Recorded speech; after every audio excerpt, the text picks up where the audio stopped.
Decola, gente boa! Eu sou o Roger. E eu sou a Débora. E você, tá preparado para decolar com a gente hoje? Estamos aqui super empolgados em mais um programa inédito do Decola, que mantém o mesmo princípio, trazer conteúdo que vai fazer você crescer, que vai trazer conhecimento, esclarecimento, assuntos que com certeza vai somar na tua vida para você decolar nos teus projetos, nos teus sonhos aí, na tua vida de modo geral.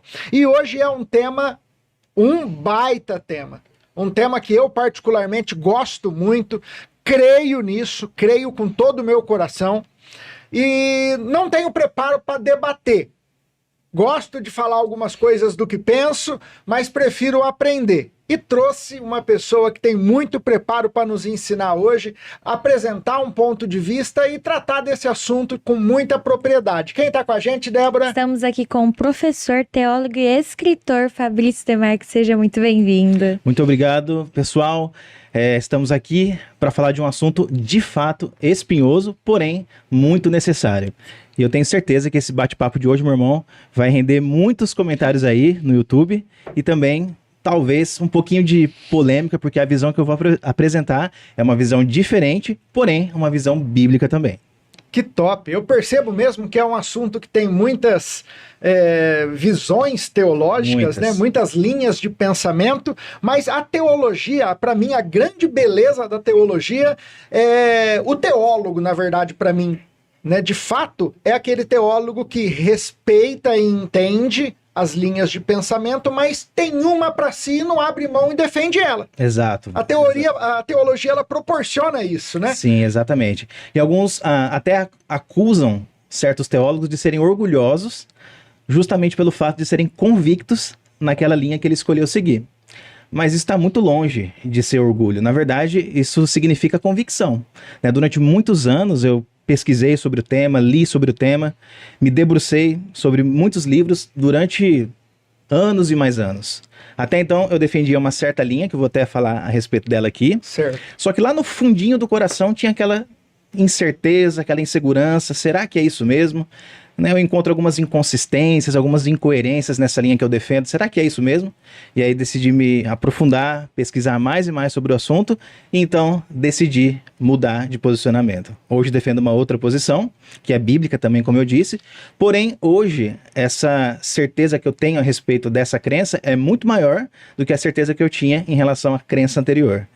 Então alguns falam, você não pode falar que essa é a linha correta. Não, mas eu creio que essa é a linha correta, né? Não é sinal de orgulho, mas sinal de convicção. É muito diferente, né? Sim, tá certo. Bom, Fabrício, antes da gente entrar de fato no tema, eu quero te agradecer pelo espaço na tua agenda. Eu gosto muito de te ouvir. Nós vamos ter aqui na nossa descrição todos os seus contatos aí para que as pessoas tenham acesso aos teus conteúdos, que é muito bacana, que é muito legal. E também quero começar aqui trazendo só uma perguntinha que eu acho que é importante. Existem coisas, né, dentro da teologia, dentro da Bíblia, alguns assuntos que eles são totalmente inquestionáveis, não tem negociação. Sim. Como, por exemplo, Jesus Cristo é o único caminho, a verdade e a vida. Perfeito. Isso é um princípio que não tem como quebrar, não tem linhas de pensamento para isso. Isso é fato e pronto, e acabou. Exatamente. Que Jesus veio 100% homem a essa terra, que Jesus também era 100% Deus, a questão da Trindade, Deus Pai, Deus Filho, Deus Espírito Santo, tem muitas coisas que são princípios e que não tem essa de linha de pensamento, é isso e pronto. Exato, não tem negociação. Não tem negociação. Mas o assunto que nós vamos tratar aqui, em particular, é um assunto que, como outros assuntos teológicos, eu percebo que mesmo que haja uma brecha de erro, de que, vamos supor, a visão que você defendeu há muito tempo atrás e mudou, seja a visão que de fato é a visão que vai acontecer no grande dia. Sim. Isso não vai mudar nada com relação à sua salvação, aos seus princípios. E exato. Só teve uma mudança no jeito que aconteceu. Sim. Mas aconteceu. E a salvação veio, e tudo veio e tal. Tem assuntos na Bíblia que realmente é assim, não tem? Tem, exatamente. Escatologia é um deles. Escatologia é um deles. Na verdade, áreas dentro da escatologia é uma área que permite essa diversidade de opiniões, debate, discordância. É por isso que tem igrejas diferentes, né? Sim. Geralmente igrejas pentecostais defendem certa linha escatológica. Igrejas reformadas defendem outras linhas escatológicas, como por exemplo o amilenismo e pós-milenismo, né? São defendidas majoritariamente por igrejas reformadas. Só que isso não vai dizer, não significa que a pentecostal é herética ou a presbiteriana é herética porque elas pensam diferente a respeito de certos pontos da escatologia. Não. Existe liberdade para discordar. Como por exemplo, os 1000 anos de Apocalipse 20, o reinado milenar de Cristo, são 1000 anos literais, que a gente pode contar cronologicamente no calendário, ou são anos simbólicos? É um número simbólico isso. Alguns defendem que são anos literais, outros que são simbólicos. Isso não vai interferir em nada na veracidade da fé da pessoa. Você não é um crente verdadeiro porque você crê que é literal. Não, existe liberdade para discordar de certos pontos. Mas como o irmão falou, outros pontos da escatologia são inegociáveis. Exemplo, o retorno de Cristo. Mas um retorno físico, corpóreo, pessoal e visível. É dessa forma que a igreja crê, que os cristãos genuínos creem, que vai acontecer o retorno dele. É importante dizer isso porque existe uma vertente hermenêutica da escatologia, chamada de preterismo completo, que a gente vai falar no decorrer do bate-papo aqui, que acredita que Jesus não vai voltar fisicamente. Muito pelo contrário, eles creem que Cristo já voltou no ano 70, depois de Cristo, com a queda de Jerusalém e a destruição do templo sagrado pela mão dos romanos. Então eles creem que o que aconteceu no ano 70 foi o retorno final e último de Cristo. Ele não voltou corporalmente, nem fisicamente, mas ele voltou. Então nada vai acontecer mais no futuro. Por isso, preterismo completo. Ou seja, toda a profecia se cumpriu no passado. Nada vai acontecer no futuro mais. Essa abordagem, a gente descarta plenamente ela como sendo não apenas um erro ou equívoco teológico, mas como sendo uma heresia grave e muito prejudicial, né? Ótimo. Então, pessoal, olha, a gente já entrou no assunto, já demos um spoilerzinho aí, porque hoje nós vamos falar sobre a volta de Cristo, que soem os tambores, né? Eita! Nós vamos falar sobre o arrebatamento da igreja. Pode ser chamado assim também? Podemos chamar assim. Ou são coisas distintas, mas eu posso dizer que o arrebatamento da igreja também é o grande dia do Senhor, a volta de Cristo. Sim, nós cremos que o arrebatamento vai acontecer no mesmo dia que vai acontecer o retorno de Cristo, né? Essa perspectiva difere um pouquinho daquela que é majoritária entre os evangélicos, principalmente os pentecostais, que é o arrebatamento pré-tribulacional. Eles creem que Cristo volta para retirar os crentes da igreja antes do estabelecimento dos 1000 anos e da grande tribulação, né? Primeiro vem 7 anos de grande tribulação na terra. Quando isso acontecer, a igreja não estará aqui. Ela vai estar no céu. É aquela arrebatada. volta triunfante de Jesus vindo com os anjos em um cavalo. A volta secreta essa. É o arrebatamento secreto. Os crentes... Mas acontece nos ares. Isso. Os crentes que estiverem aqui na terra, eles vão ser retirados instantaneamente. Como que não É igual piscar o de filme. olhos? Exatamente. Igual o filme Deixados para Trás. As roupinhas ficam aí no ar. Carro desgovernado, avião desgovernado, batendo em prédio. Aquela ficção toda, né? 7 anos, então, de grande tribulação acontecem aqui Onde na os terra. cristãos estarão em um grande banquete, Estarão que lá. é a bodas do Cordeiro. Nessa visão Exatamente. que é a dispensacionalista. Dispensacionalista. Não vai ter nenhum crente aqui na terra padecendo na grande tribulação. Mas durante os 7 anos de grande tribulação, vai haver convertidos. Pessoas vão se converter durante esse período, com a perseguição do suposto anticristo, etc e tal. E aí, após os 7 anos de grande tribulação, Cristo volta juntamente com os crentes que haviam sido arrebatados para estabelecer o reino milenar. Que na verdade não são 7 anos, são 3 anos e meio de paz Isso. e 3 anos e meio de grande guerra, de grande perseguição. É aí que eles falam que é a grande tribulação, né? Grande tribulação, Isso. 3 anos e meio mais 3 anos e meio, né? Depois da primeira metade dos primeiros 3 anos e meio, o anticristo vai quebrar o acordo de paz que ele havia feito. E aí vai instaurar uma terrível perseguição contra os crentes. Daí vem a marca da besta, aquela coisa toda, né? A batalha do Armagedon acontece nesse tempo. Isso, tudo nesse período. Tudo nesse período. E aí, aqueles que não aceitarem a marca vão morrer por conta disso, né? Mas vão participar depois do reino milenar de Cristo no final desse período de perseguição. Mas muitos vão seguir o anticristo, eles afirmam, né? Muitos vão seguir o anticristo, vão se render ao governo dele e assim por diante. Então essa é a perspectiva majoritária entre os evangélicos. Foi assim que eu aprendi, na escola bíblica dominical. Eu a sei. antiga escola bíblica dominical. Essa é a visão. E por que essa visão se tornou tão popular, embora seja recente? Ela não é uma visão antiga. Né? Se você retroceder na história da igreja, você não vai encontrar essa perspectiva sendo defendida pelos teólogos, pelos primeiros teólogos. Não, porque é recente. É algo que surgiu ali em meados do século XVIII e XIX. Mas por que se tornou tão popular e tão abraçada pela maioria? Justamente porque foi pregado muito. A gente sabe que as igrejas pentecostais, elas são muito fortes na questão de plantação de igrejas mesmo, de evangelização e assim por diante. E à medida que eles iam plantando igrejas, alcançando pessoas, essa visão era ensinada. E o número foi se expandindo. E além do mais, a gente vê esse tipo de ensino na cultura, como por exemplo, literaturas. Né? Você até citou aí o filme Deixados para Trás. E você não encontra hoje um filme que tenha uma outra perspectiva, a milenista ou pós-milenista. Todos os filmes são da perspectiva dispensacionalista. Falar nisso, eu gostaria de pontuar que você veio a caráter. Isso, exatamente. Ele está marcado, pessoal. Pós-milenismo. E aqui o nome do canal no YouTube, Pensando nas Escrituras, né, onde eu publico vídeos falando sobre essa perspectiva e sobre o preterismo parcial que é diferente do pós-milenismo. Né? A gente pode explicar isso melhor depois, mas são duas ferramentas, digamos assim, que juntas resultam nessa perspectiva que eu defendo. Né? Então a gente vai encontrar filmes como, por exemplo, O Inferno em Chamas, que é um filme que vai defender essa visão, e vários outros que defendem o dispensacionalismo. Então por isso que acabou crescendo.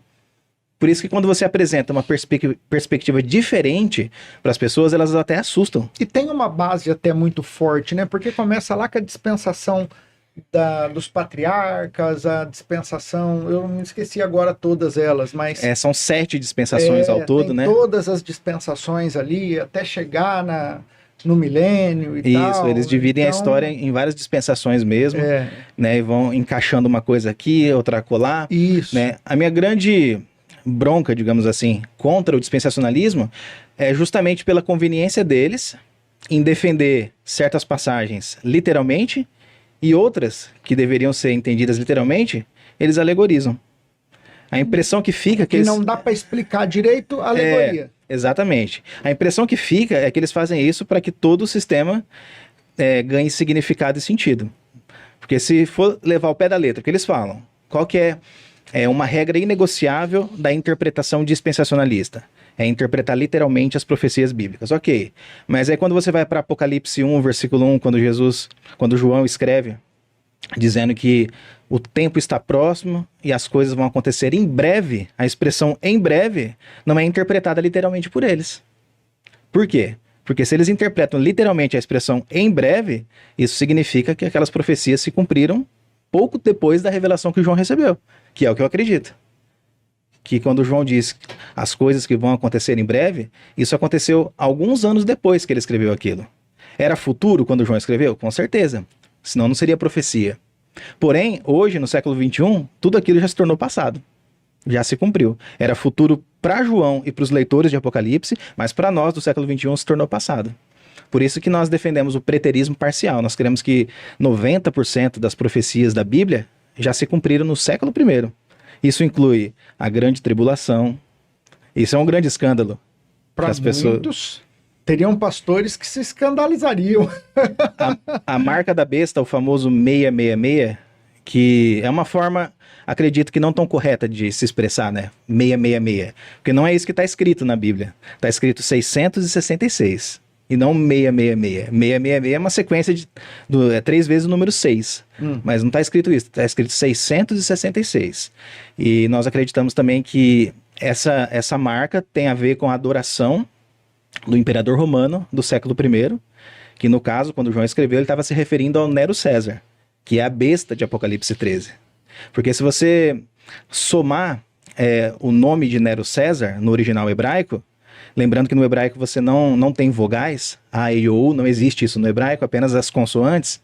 Então quando você pega o nome de Nero César, que são apenas o nome composto apenas de consoantes, somando cada letra, você tem o equivalente de 666. Exatamente.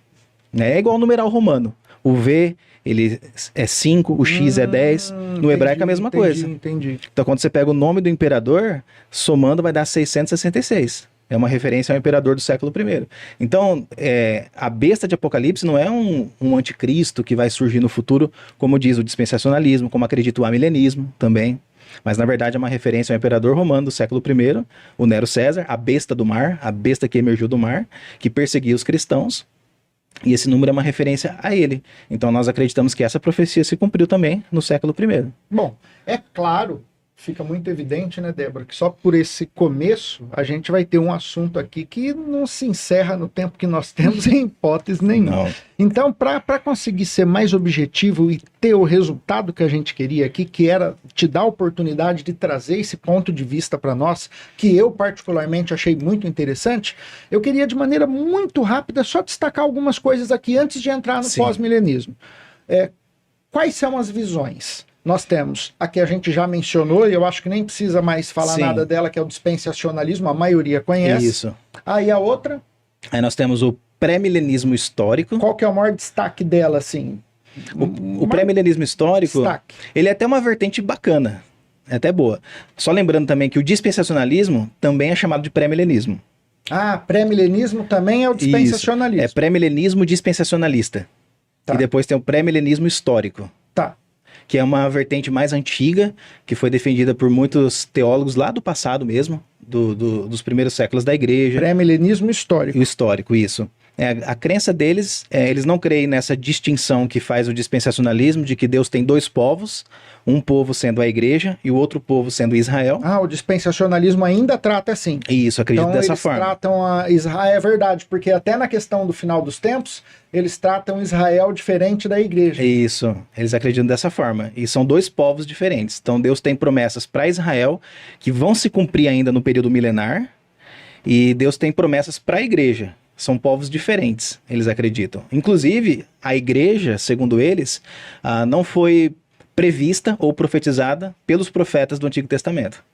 Ela simplesmente chegou, mas não foi uma coisa que eles falaram a respeito. A igreja simplesmente surgiu na história, mas não foi algo profetizado e previsto no Antigo Testamento. É o que diz o dispensacionalismo, por exemplo. Mas o Velho Testamento, ele fala tudo no Velho Testamento dirige para Jesus. E em Jesus o objetivo é a salvação. Cristo, ele é o cabeça de um povo só. Né? E esse povo único é composto de judeus e gentios. Então é um povo apenas que Deus tem, e não dois povos distintos, como eles dizem.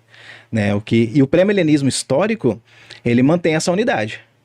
Eles não acreditam que há uma distinção, Israel e igreja. É um povo só, um povo único. Essa é uma característica também do pré-milenismo histórico. Outra característica é que eles não creem que vai haver um período, que vai haver um arrebatamento secreto pré-tribulacional. O pré-milenista histórico acredita que a igreja vai passar por toda a grande tribulação, não tem esse arrebatamento antes. Então, para eles, a tribulação está por vir. Isso, ela Não é futura, aconteceu. não aconteceu, vai acontecer e o crente vai passar por ela. E num caos, Vai Cristo ser volta. Isso. Cristo volta como, entre aspas, um super-herói, Um grande libertador. um grande libertador para colocar um ponto final em todo o caos mundial que vai estar acontecendo durante essa era, durante E esse a período. igreja vai estar aqui, levando chibatada. A igreja vai passar por isso.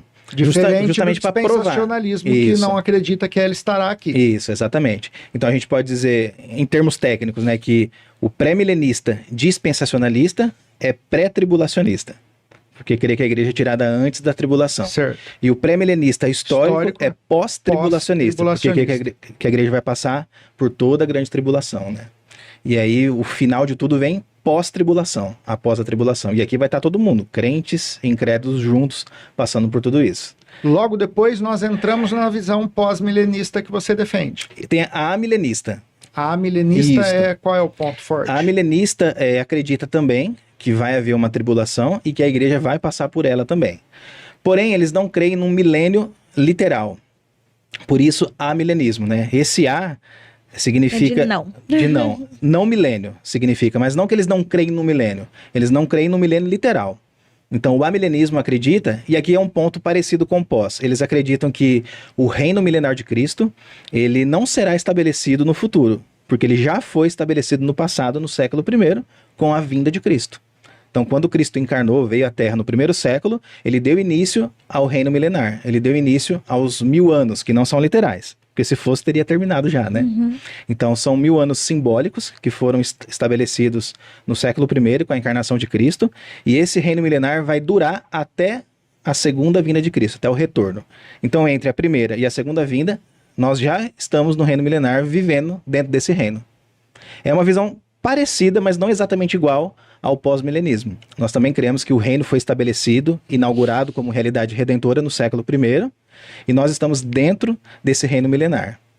Né? Qual que é a grande diferença, então? A grande diferença é que o amilenista, ele é pessimista com relação ao futuro. Ele crê que o mundo vai de mal a pior, até o retorno de Cristo. Mas eles creem que o mal vai crescer de uma forma abundante, a ponto de a igreja chegar à beira da extinção. Essa é a perspectiva que eles têm. Então, que virá perseguições cerradas, terríveis. Terríveis. Vai aumentar a apostasia, vai aumentar o número de heresias, a imoralidade, a frieza espiritual e toda sorte de males. Vai aumentar gradativamente, e à medida que se aproximar do retorno de Cristo, isso vai ficar cada vez pior e mais insuportável ainda. Então eles são altamente pessimistas em relação ao futuro, mais do que o pré-milenista histórico. Eu estava conversando com um amigo que inclusive eu acredito ser um ancião ou um pastor de uma igreja, mas alguém que gosta muito de estudar. E eu comentei com ele sobre um pouquinho daquilo que a gente conversou no telefone, do programa que estaríamos falando hoje, sobre a ideia, né, de Cristo voltar e arrebatar a tua igreja, e logo na sequência nós reinarmos aqui na terra com Cristo. E ele ficou absurdo, ele falando: jamais, eu te provo na Bíblia que Cristo nunca mais vai pisar nessa terra.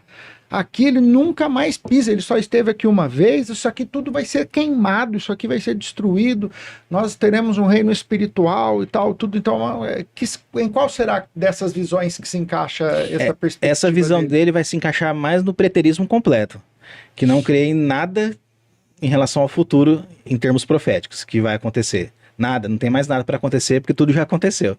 Então eles espiritualizam. Ressurreição física. Todas as linhas creem nisso, que são ortodoxas, né, bíblicas, creem nisso, na ressurreição física e corporal que vai acontecer no futuro. Que são os mortos ressuscitarão, isso. Depois os vivos serão tanto justos quanto injustos. Né, o cristão morto vai ressuscitar para a vida eterna, e o incrédulo morto vai ressuscitar para a condenação eterna. Por quê? Porque nós cremos que o juízo vai acontecer não apenas no âmbito da alma, mas vai acontecer no corpo físico. Então, ele vai ressuscitar no corpo para sofrer eternamente no corpo. É algo até assustador, né? Mas é o que a Bíblia nos revela. Já o preterista completo, ele não crê em nada disso. Então, o que eles fazem? Eles recorrem à alegorização ou espiritualização desses fatos. Então, não, essa ressurreição não vai ser física, ela é espiritual. Ela acontece no âmbito da alma, no âmbito do espírito, não é nada físico.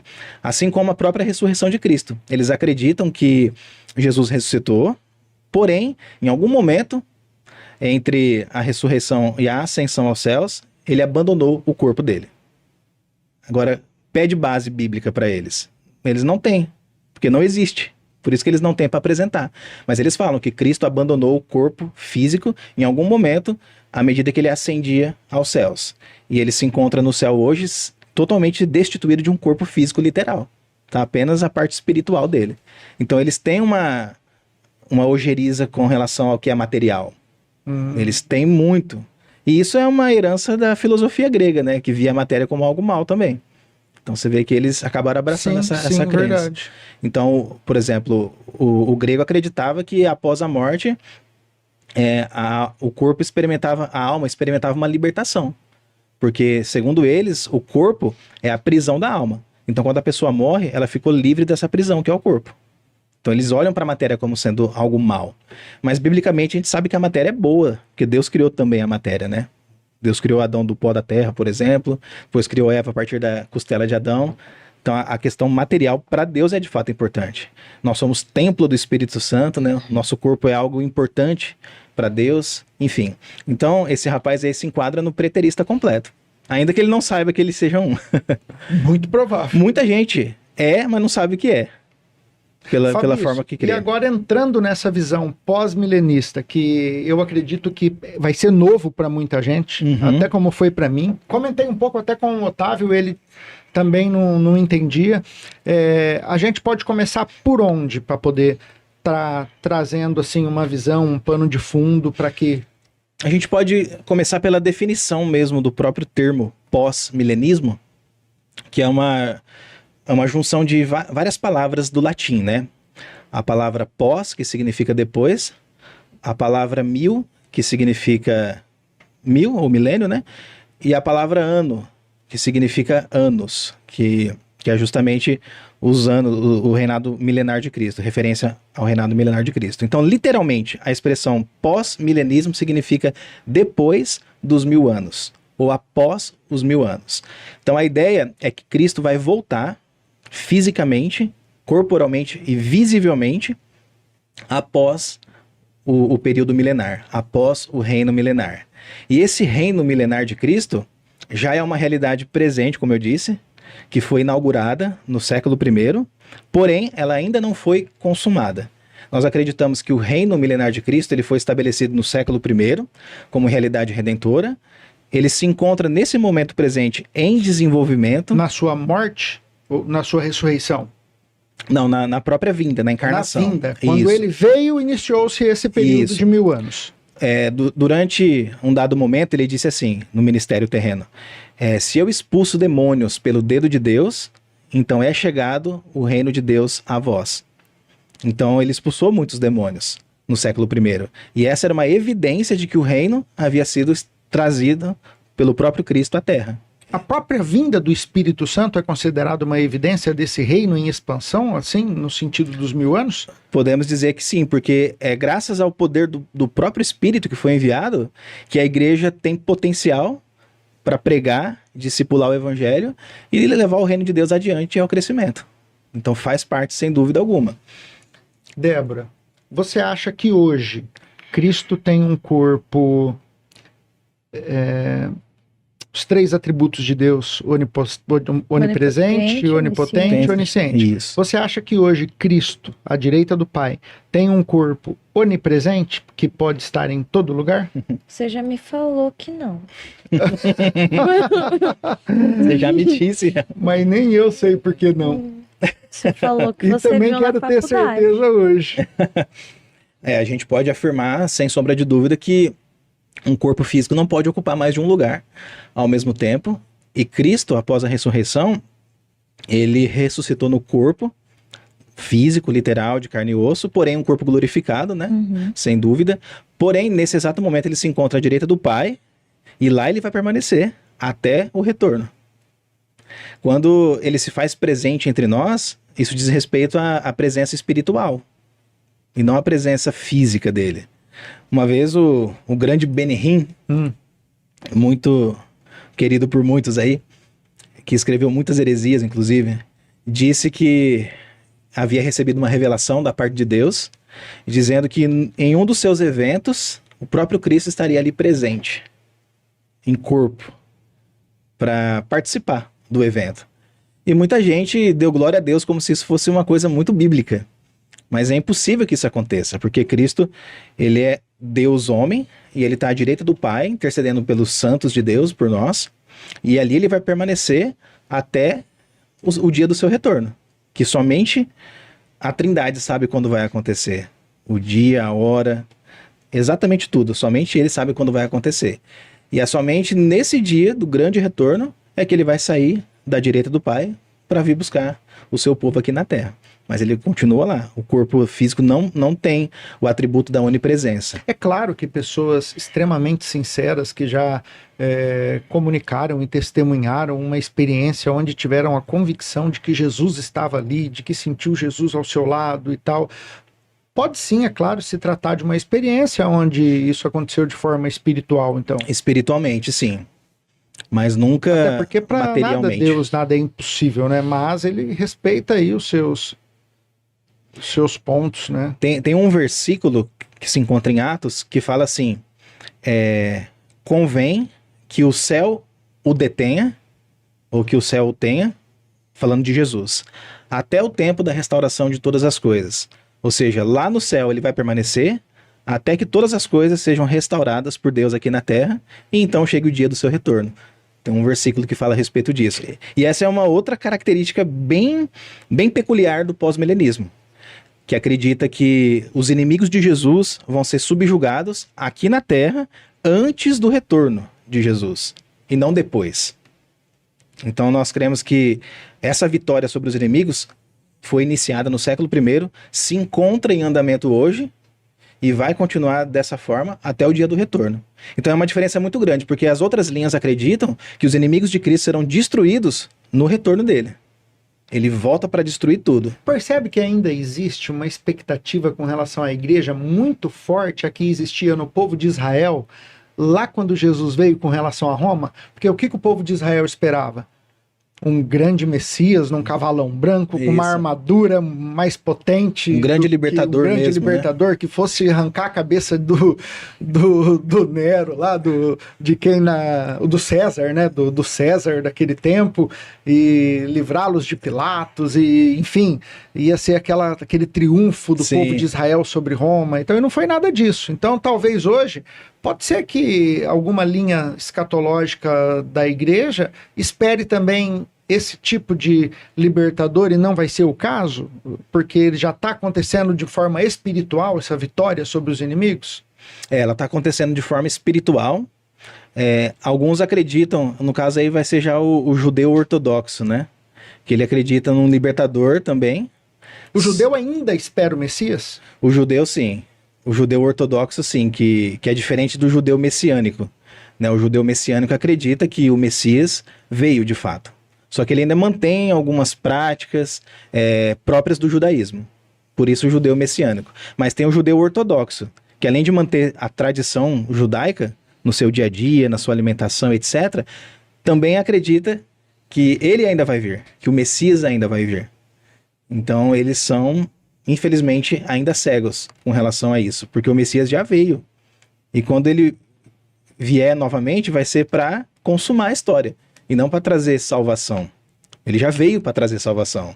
Ele voltará para trazer juízo e a consumação. Eu acredito que o ponto que mais as pessoas devem discutir e te questionar e tentar apertar com base nessa ideia é aquela questão de Mateus 24, das guerras e rumores de guerras, terremotos, fomes e pestes. Você já explicou antecipadamente já sobre a questão de Nero, que eu achei muito interessante a respeito dos 666. Eles vão questionar o anticristo, vão questionar pontos de Apocalipse. Exatamente. Enfim, como que se explica todo esse caos? É lógico que dá para voltar no tempo e falar, pô, mas esse caos já aconteceu, né? Inclusive teve quantos e quantos terremotos e fomes e testes de guerras doenças. E guerras. Não dá até para falar que a própria AIDS já foi um problema desse, que aquela pandemia do passado lá da febre, que se usava aquela máscara, eu esqueci, a febre espanhola, verdade, né? Já não foi um problema desse. Então dá para mostrar também que isso já foi, mas ainda há aqueles que esperam que tudo isso venha. Exatamente. Aí eles apelam para, mesmo que você mostre evidências tanto na Bíblia quanto fora dela, na história, que isso já aconteceu, eles vão apelar por argumento da profecia de duplo cumprimento. Não, isso aqui teve um cumprimento primário no século I, mas vai ter um cumprimento secundário no futuro também. Ok, mas cadê a base para isso? Esse é um argumento que a pessoa simplesmente joga, mas tem que ter evidências para sustentar essa crença, né? Simplesmente jogar um argumento não prova que esse argumento é verdadeiro. Então, realmente, Mateus 24 é um texto muito citado para defender a ideia de que o mal vai imperar no mundo, as coisas vão piorar, vai vir grande tribulação, enfim. O próprio Covid, quando surgiu em 2020, serviu de argumento para muitos, né?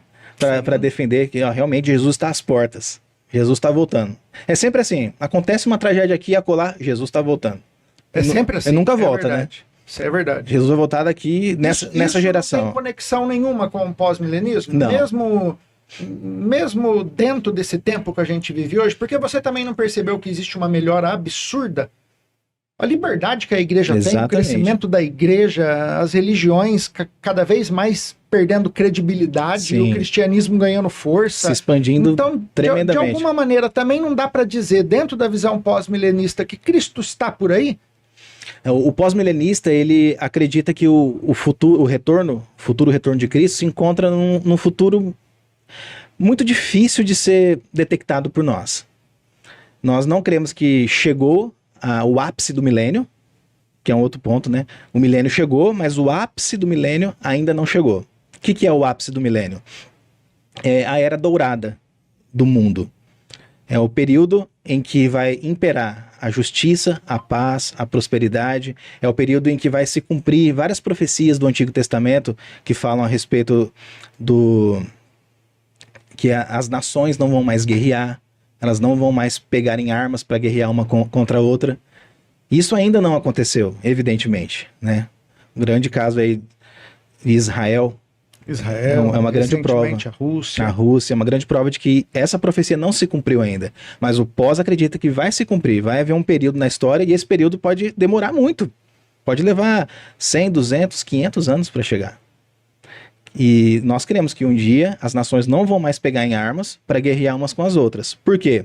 Porque a terra vai se encher do conhecimento de Deus, assim como as águas cobrem o mar.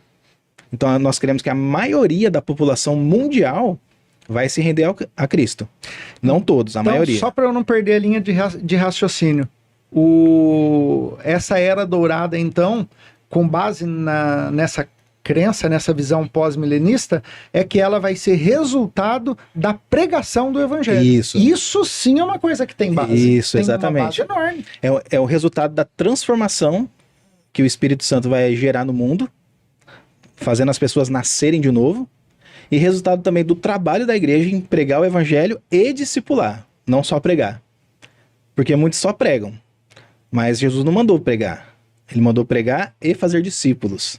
E o trabalho de discipulado é um trabalho que demanda anos para você formar a mentalidade de uma pessoa. Não é do dia para a noite, é anos e anos e anos trabalhando naquilo. Então, o pós-milenismo, ele enxerga o retorno de Cristo a longuíssimo prazo. Então, até que o mundo chegue nessa realidade, nessa era dourada, é muito tempo de trabalho. É muito tempo construindo tijolo por tijolo, né? Então, é dessa forma que nós acreditamos. Então, essa ideia, Jesus está às portas. Jesus pode voltar a qualquer momento. O pós-milenismo não crê dessa forma.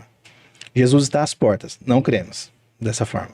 Cremos que ele vai voltar, cremos que o retorno vai ser glorioso, visível, pessoal e físico, mas nós não cremos que ele está às portas, nós não cremos que ele pode voltar a qualquer momento, nós não cremos que nós somos a geração da volta de Jesus, né? Tudo isso é próprio das outras perspectivas, não do pós-milenismo. Tem alguma ideia que você tem que já é coisa que você recebeu no teu discipulado e tal, que te gera dúvida com relação à volta de Cristo, que sempre te deixou intrigada? Eu não sei nada sobre. Então, tudo é muito interessante para mim. Tudo é muito novo, né?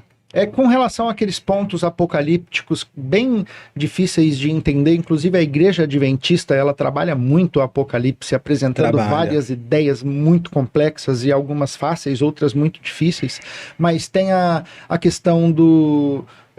quando se fala em chip, que é muito falado aí, esse negócio do chip Bastante. É muito falado. Chip, duas testemunhas, muito falado também, a questão das duas testemunhas. Verdade. E isso são coisas também que dentro dessa visão são passados, já aconteceu, teve um tempo para isso, está relacionado a outro período. Nós cremos que tudo isso está relacionado ao contexto do século I, que já se cumpriu. Tudo ao contexto do século I. Ali naquele ano 70 mesmo, que foi a grande catástrofe. Qual dessas coisas de Apocalipse que a gente pode dizer que aconteceu ali, fora a questão do 666 e tal? O preterista parcial, porque assim, dentro do pós-milenismo, você vai encontrar o pós-milenista preterista parcial, que é o meu caso, o pós-milenista idealista, que defende uma outra vertente da escatologia, e tem também o pós-milenista historicista, que vai interpretar de outra forma também. Então, quanto rolê. É muita coisa. E tem até o eclético, que tenta fazer aí uma mistura de todas as vertentes. Assim como tem o cara eclético na música, que curte todos os estilos, sim. Na escatologia tem também. Gostei um pouquinho desse, um pouquinho daquele, um pouquinho daquele outro. Eu vou juntar tudo. Lógica que no meio dela tem dispensacionalismo, pós-milenismo, pré-milenismo, histórico. Agora, é evidente que existe um pequeno elemento dessas outras ferramentas de interpretação que a gente pode utilizar dentro de uma outra. Por exemplo, o preterista parcial, ele tem um elemento de futurismo. Por quê? Porque nós cremos que o retorno glorioso de Cristo ainda vai acontecer. Né? Então, eu sou preterista, mas não sou completamente preterista. Eu sou preterista parcial e eu creio no futuro retorno de Cristo. Então, tem um pequeno elemento futuro ainda. Na sua, então, essa é a única coisa que falta. Aí, praticamente, né? Se tratando de apocalipse, de promessas e a volta de Cristo é o que nós devemos ansiar. O que a gente pode dizer que falta se cumprir, o juízo final, a ressurreição dos mortos. O juízo final se trata de quê? O juízo final vai ser o grande dia de prestação de contas. De toda a humanidade. De toda a humanidade. De Adão ao último homem Isso. nascido. Exatamente. Arrebatamento, retorno de Jesus, juízo final, tudo isso no mesmo dia. Não tem esse Tudo negócio isso no mesmo dia. E aqui na Terra. aqui na Terra. Não tem essa ideia de que, não, primeiro vem Cristo para arrebatar a igreja, depois passa um período de 7 anos, depois ele retorna, mais 1000 anos, depois vem a ressurreição dos ímpios. Não. Nós queremos que é tudo no mesmo dia. Na ressurreição, por exemplo, crentes e incrédulos vão ressuscitar ao mesmo tempo.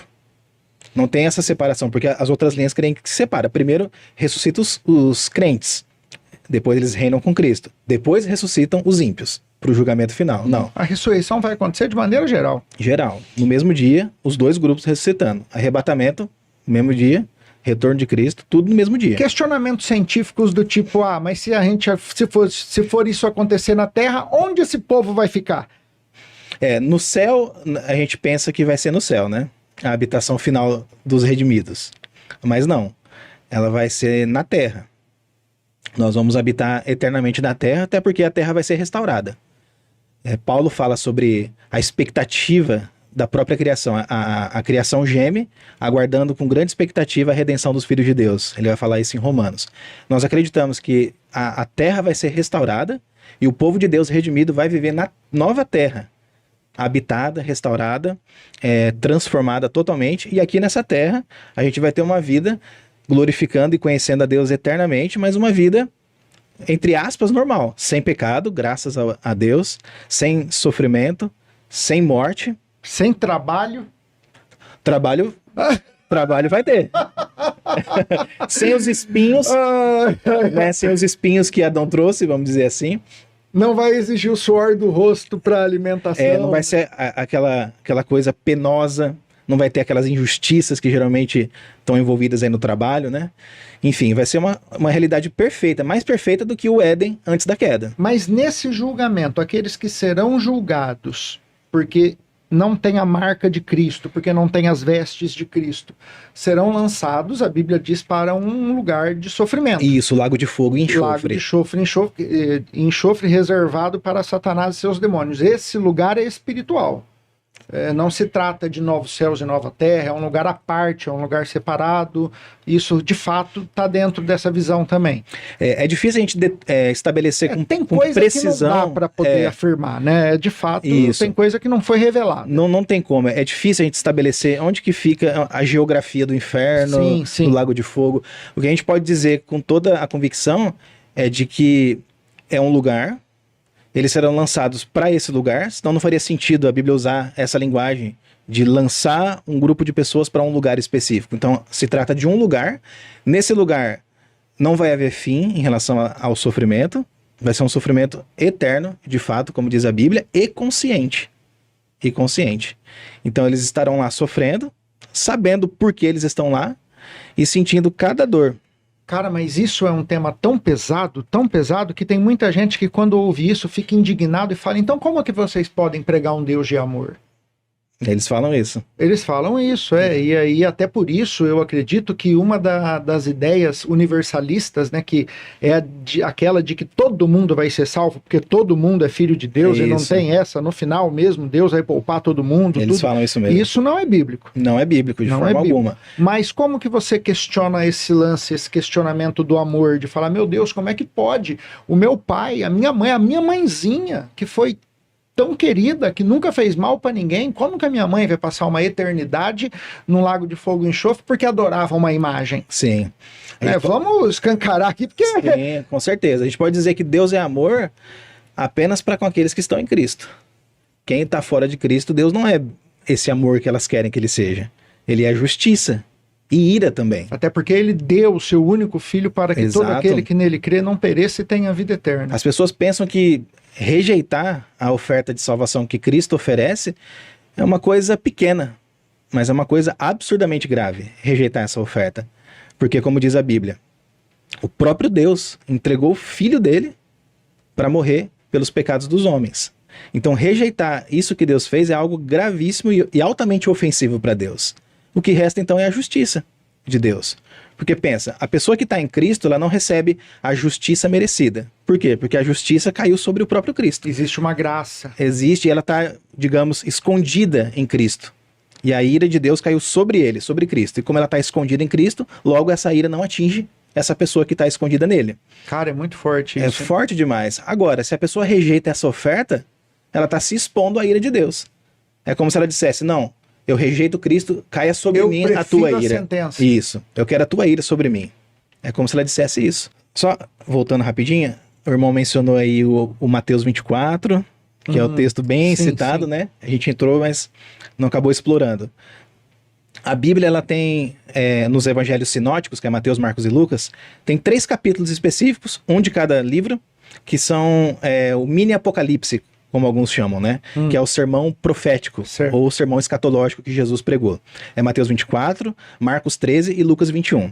São capítulos paralelos, que eles falam do mesmo assunto. É aquele que ele fala, ai das grávidas. Isso. Um estará no campo, outro será Esse tomado. mesmo. Você encontra ligeiras diferenças em alguns versículos, mas a essência é praticamente a mesma. E é bom que a gente tenha 3. Por quê? Porque a linguagem utilizada nem sempre é a mesma. Então você vai entender o que significa em Mateus 24 certo versículo quando você consulta o que Lucas diz lá no capítulo 21. É porque ele usa uma outra expressão que apresenta o significado correto da outra expressão que Mateus utiliza. Isso é muito bom. E também porque está escrevendo para um outro grupo. Exatamente, é um outro público. E aí entra naquele princípio da analogia da fé. A Bíblia é a sua própria intérprete. Então é dessa forma que se interpreta, né? Então, sobre a grande tribulação, né? Por que nós cremos que ela já aconteceu? Porque o próprio Cristo disse que deveria acontecer naquela geração. Olha que interessante. Ele começa o sermão profético lá em Mateus 24, conversando com os discípulos, eles contemplando as grandes construções do templo, aquele templo suntuoso que havia na época, coisa maravilhosa.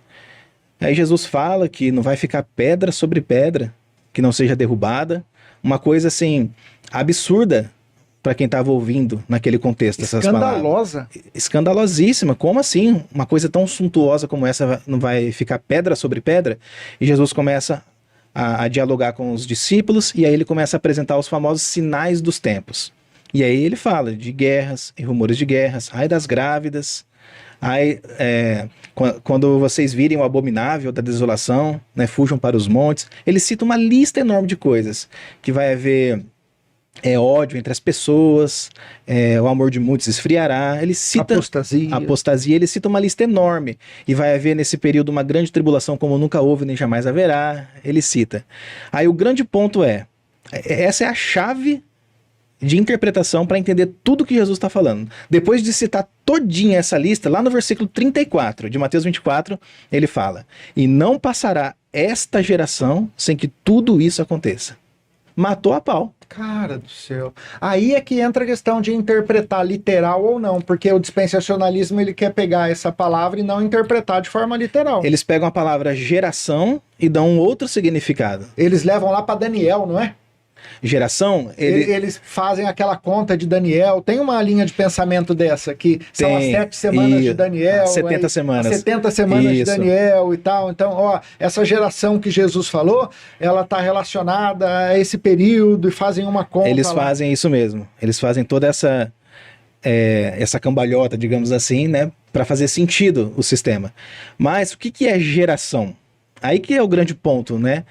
Porque Jesus falou: não vai passar esta geração. Mas que geração?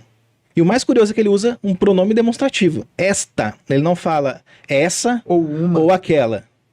Ele fala esta geração. Aqui está ouvindo as palavras dele.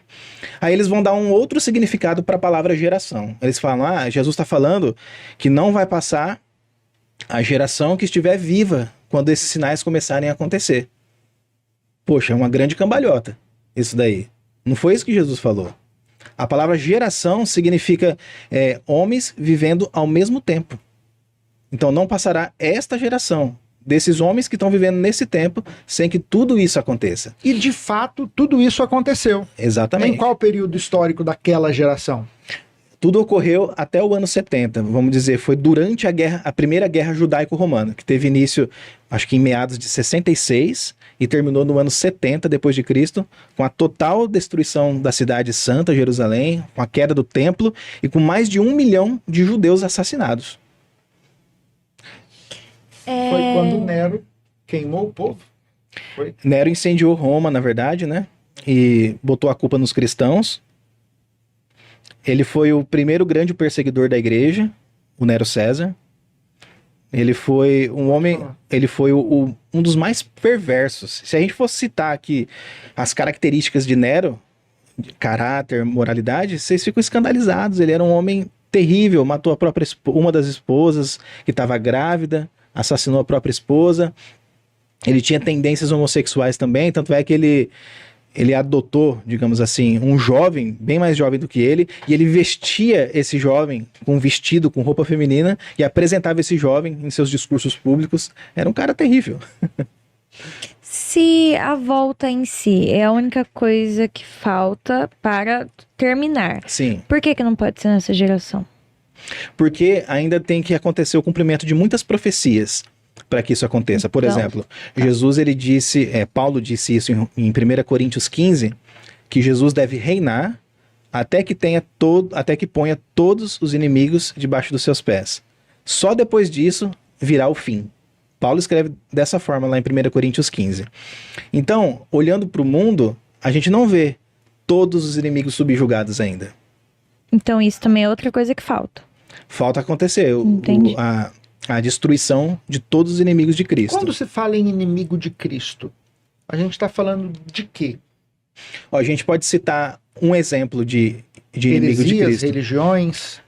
As grandes seitas mundiais que existem ainda. O pós-milenismo acredita que à medida que o tempo passa e a gente se aproxima do retorno de Cristo, vai haver uma diminuição acentuada das falsas religiões. Inclusive, historicamente falando, muitas não existem mais. Tem seita, eu esqueci o nome dela agora, mas tem seita que surgiu só nos primeiros séculos da igreja, que ela perdurou ali século II e século III, morreu, se extinguiu, nunca mais voltou à tona e é tida como inexistente. Tanto que tem gente que nunca ouviu falar dessas religiões. Então essa é uma evidência de que os inimigos estão sendo subjugados. Esse é um exemplo apenas, é um inimigo apenas que Cristo está subjugando na história. Existem questões de inimizades espirituais ou não? Porque se tratando do mundo espiritual, Cristo já é vitorioso.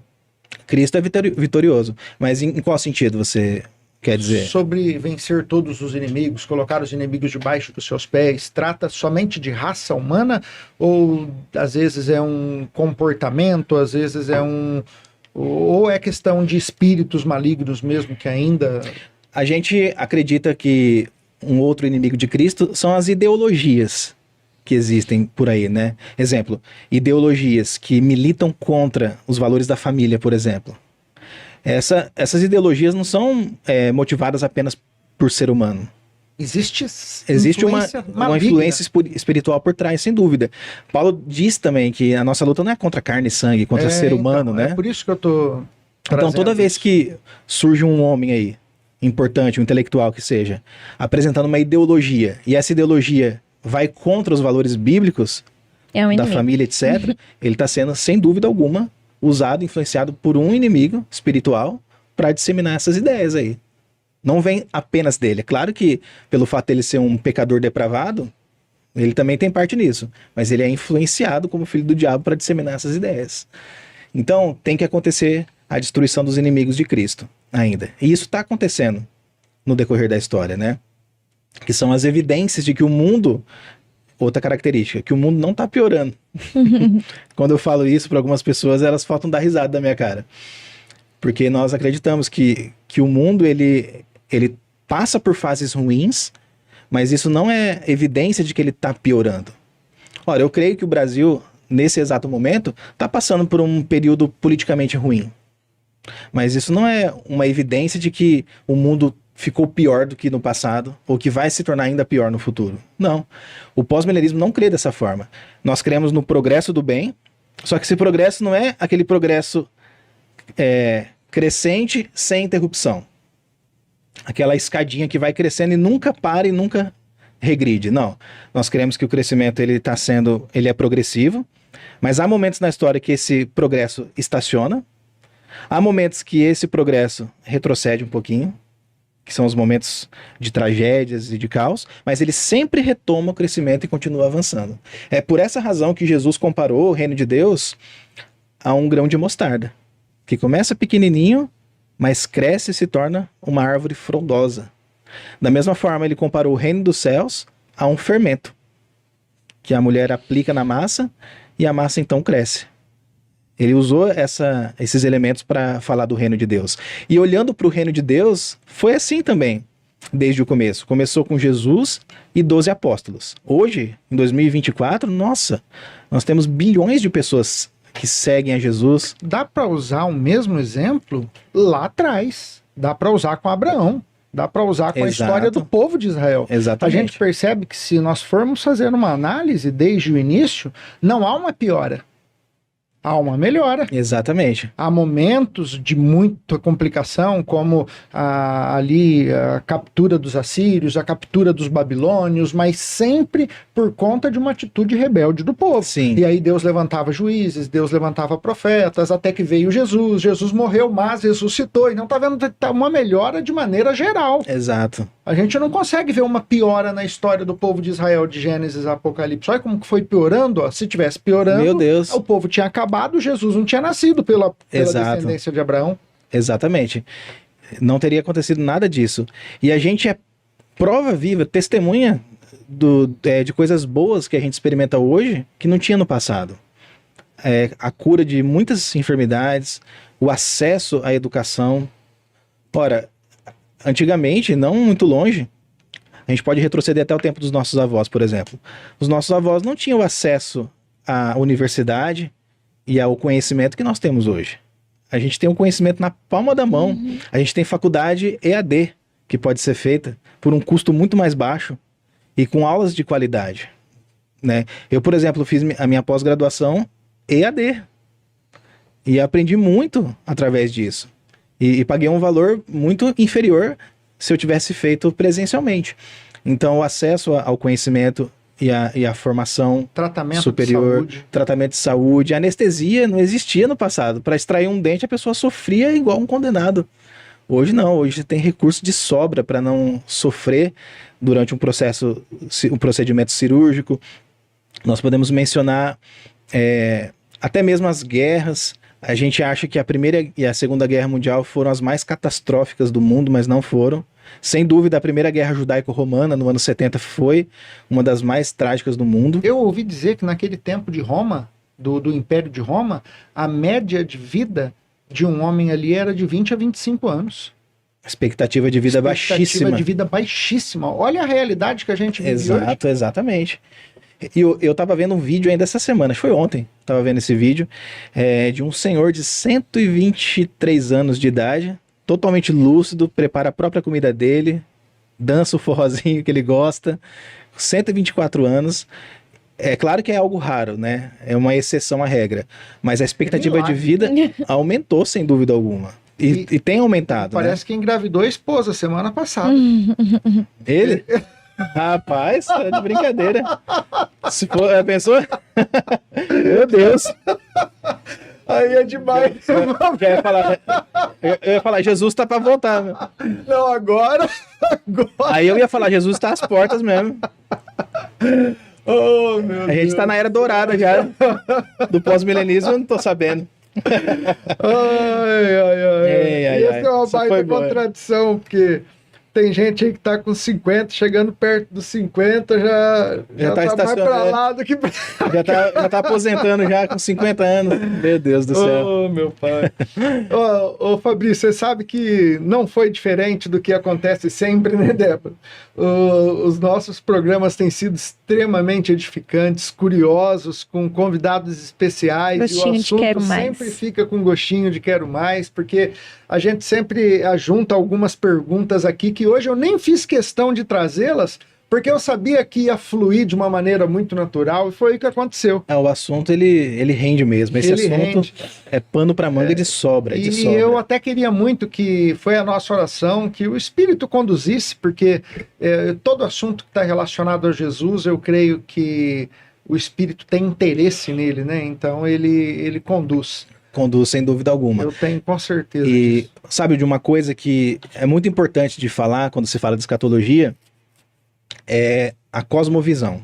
A escatologia afeta demais a nossa visão do mundo. Demais. Se você crê que o mundo vai piorar, isso vai afetar as suas decisões. Cara, vai te tornar uma pessoa mais pessimista, não vai? Vai, sem dúvida Ou alguma. talvez até atrapalhar na sua fé. Vai, e vai te tornar uma pessoa contraditória. É porque como que dias melhores virão, né? Aquela palavra de final de ano, esse será o melhor ano da tua vida, dias melhores virão. Mas como? Porque tá pra vir peste, tá pra vir doença, Vai vir tá pra vir anticristo. anticristo, velho. Outra coisa, se o mundo vai piorar, por que você faz planejamento? Por que você planeja coisas com a tua família? Por que você planeja viagens? Por que você quer melhorar como ser humano? Não faz sentido, sendo que tudo vai se tornar um caos mesmo. Isso é contraditório.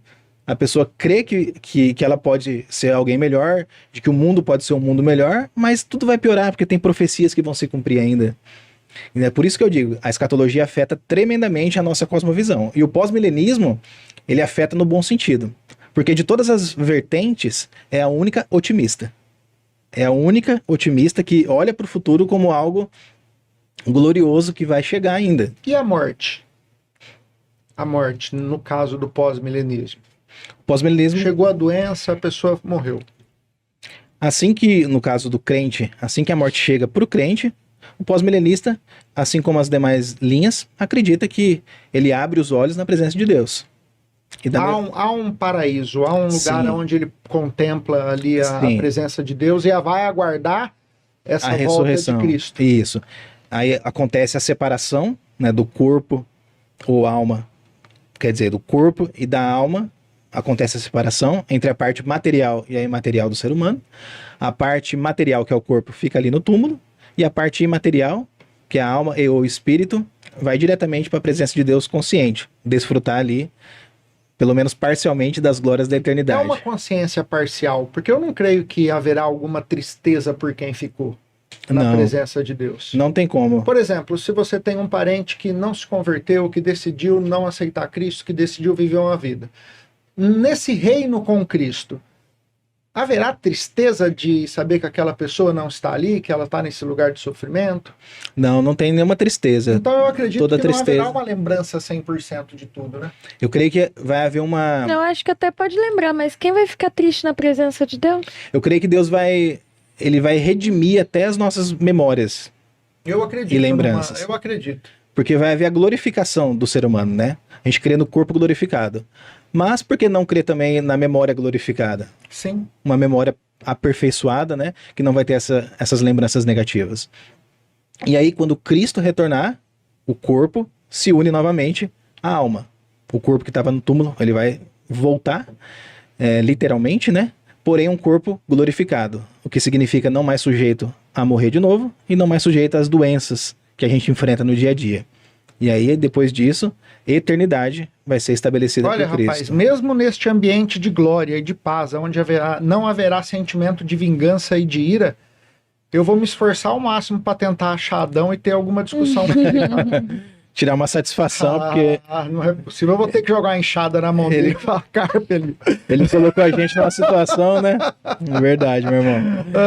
Fabrício, Cara, muito obrigado por esse bate-papo. Você pode ter certeza que, se depender do Decola, haverá outras Amém. oportunidades com você aqui. Amém. Eu espero que tenha sido gostoso para você, que tenha sido proveitoso. Sim, para mim foi um grande prazer poder compartilhar um pouco da escatologia pós-milenista, porque infelizmente essa vertente ela não é muito bem-vinda em certos lugares.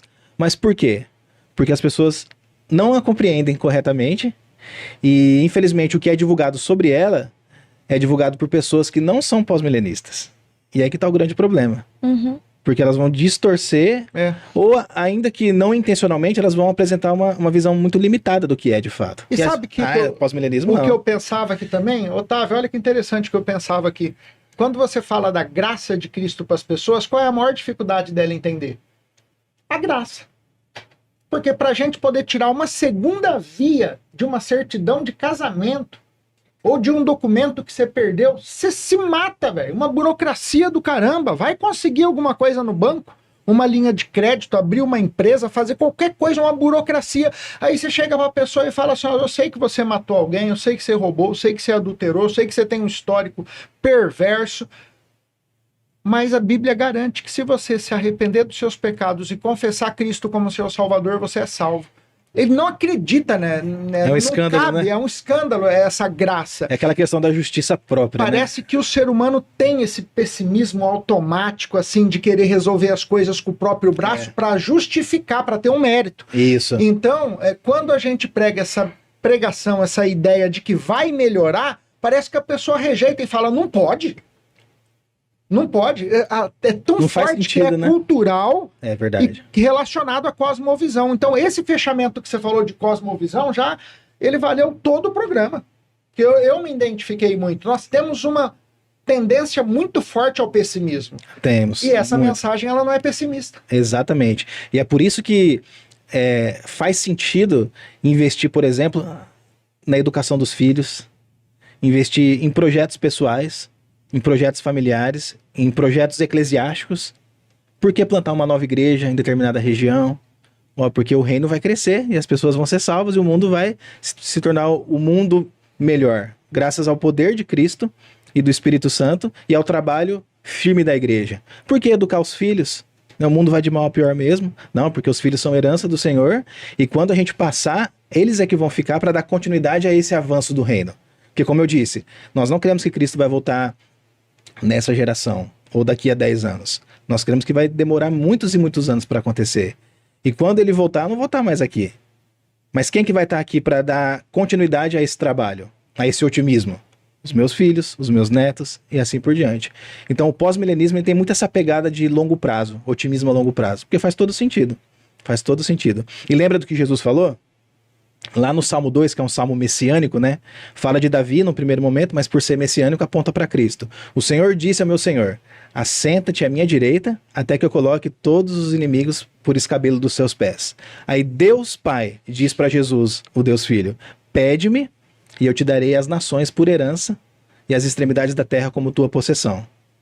Então, o próprio Deus prometeu dar para Jesus as nações da terra. Por isso que nós cremos que as nações vão se render e a maioria da população vai se converter. E por isso que Jesus disse, ide por todo o mundo, pregai o evangelho a toda criatura, ensinando-nos a guardar todas as coisas que eu vos tenho ordenado. Eu estarei convosco todos os dias até a consumação dos séculos. Então, é a igreja, nós, juntamente com Cristo, pregando o evangelho e discipulando as nações para que o reino de Deus cresça mais e mais até a consumação. E a maioria, nós cremos, vai se render a Cristo, a maioria. Então, quando Deus consumar a história e colocar um ponto final em tudo, não vai ser 80% de ímpios e 20% de salvos. Não, muito pelo contrário. A maioria esmagadora vai se render ao evangelho, porque essa é uma promessa. Amém. Deus prometeu entregar as nações a Jesus. Amém. E nós cremos nisso. Pessoal, tá aí o Decola, mais uma vez encerrando um programa super top, com um tema maravilhoso. Eu tenho certeza que você que nos acompanhou ficou com vontade de ouvir mais, de aprender mais, de dar uma opinião, de dar um palpite. Coloca aí, vamos bater papo, vamos compartilhar. Procura o nosso querido Fabrício, teólogo, tem muito conteúdo para trazer questionamentos, para poder trazer ideias. É um assunto que a gente tenha como objetivo mesmo querer ouvir. Mas enfim, como a volta de Cristo, ela não é definida, o Senhor Jesus não deu data, né, Fabrício? Não estabeleceu nenhuma. Não estabeleceu data, não tem ninguém com autonomia para dizer se é daqui 5, 10, 15 anos ou amanhã. Isso é fato. Mas uma coisa eu tenho convicção. Cristo, ele volta na nossa vida hoje. Ele pode começar hoje um reinado no teu coração, no meu coração, de quem se arrepende. E quando ele começa esse reinado na vida do ser humano, o Espírito Santo, a palavra de Deus nos garante que o Espírito Santo sela a nossa vida, que no mundo espiritual o nosso nome é escrito no livro da vida. Amém. E que o Espírito de Deus começa a trabalhar na vida do homem de regeneração, fazendo com que aqui mesmo, nesta terra, o homem passe a ter a mente de Cristo e a se comportar como alguém do céu. Eu gosto de usar até aquele exemplo de que quando as nações, um império conquistava outro, ele mandava representantes para aquela nação que eram chamados de... Arautos e... Era alguém que ia lá para poder Embaixador, garantir, né? que, o embaixador para garantir que aquele costume da nação, do império, ia ser praticado Isso. ali. Então, se você tem dúvidas, muitas dúvidas com relação à volta de Cristo gloriosa, corpórea, para este reinado glorioso, ele pode começar a reinar hoje no teu coração e através de você reinar na tua casa, no teu trabalho, nos teus negócios, porque Cristo vive, é o mesmo ontem, hoje e será eternamente, e o Espírito Santo é o Consolador que está conosco para conduzir a gente nesse avanço da igreja. Débora, deixa o seu oi. O seu tchau. Tchau, gente. Foi um prazer, Fabrício. Prazer todo meu. Espero que nos vemos novamente aqui. E, gente, segue o canal do Fabrício, tá bom? Segue lá, Isso, pessoal. segue lá, Fabrício, Pensando as manda um abraço pro Escrituras. pessoal aí, fala aí o nome, é verdade. O canal chama Pensando as Escrituras. Ali eu costumo postar conteúdos relacionados, como eu disse, à escatologia pós-milenista e ao preterismo parcial. Tem muitos ensinamentos também, Tem. de vários assuntos. Tem vários assuntos, tem aulas, né, de escola bíblica dominical, tem séries sobre seitas e heresias, sobre hermenêutica bíblica, enfim, tem bastante conteúdo lá para abençoar a sua vida. E qualquer dúvida, estamos à disposição. O livro. É verdade, eu escrevi um livro recentemente que tem tudo a ver com o assunto, que é um livro de escatologia, chama Escatologia Descomplicada. Eu procuro simplificar a escatologia, essas vertentes e outras também que nós não comentamos aqui, eu abordo de forma bem resumida nesse e-book, que é um livro virtual, na verdade. E também falo da relação de Israel com a igreja, né? Deus ainda tem um plano para a nação de Israel? Ou será que tudo acabou com a destruição de Jerusalém no ano 70? Com o fim da era dos judeus, será que Deus encerrou o relacionamento com Israel ou há promessas em relação a essa nação ainda? Eu falo sobre isso no e-book e várias outras coisas que são muito importantes a gente ter conhecimento disso. Então, escatologia descomplicada. E o Instagram, @fabricio.d.mark, também procuro postar bastante coisa lá, abro caixinha de perguntas para tirar dúvida do pessoal. Que legal. Faço bastante Reels, que são os vídeos curtos, né? Pegando algum tema da escatologia e divulgando lá. Enfim, então sigam lá. E tamo junto, meu irmão. Agradeço mais uma vez pelo convite. E estamos sempre à disposição aí, quando o irmão quiser. Só Eu chamar. e a Débora, Tamo o aí. Decola, fazemos votos de que Deus continue te usando Amém. e Em nome abençoando de tua Jesus. casa, tua família e Amém, que assim seja. todos os seus. Amém, meu irmão. Pessoal, grande Muito abraço. obrigada. Tamo junto. Tchau, Até mais. tchau. Vamos decolar.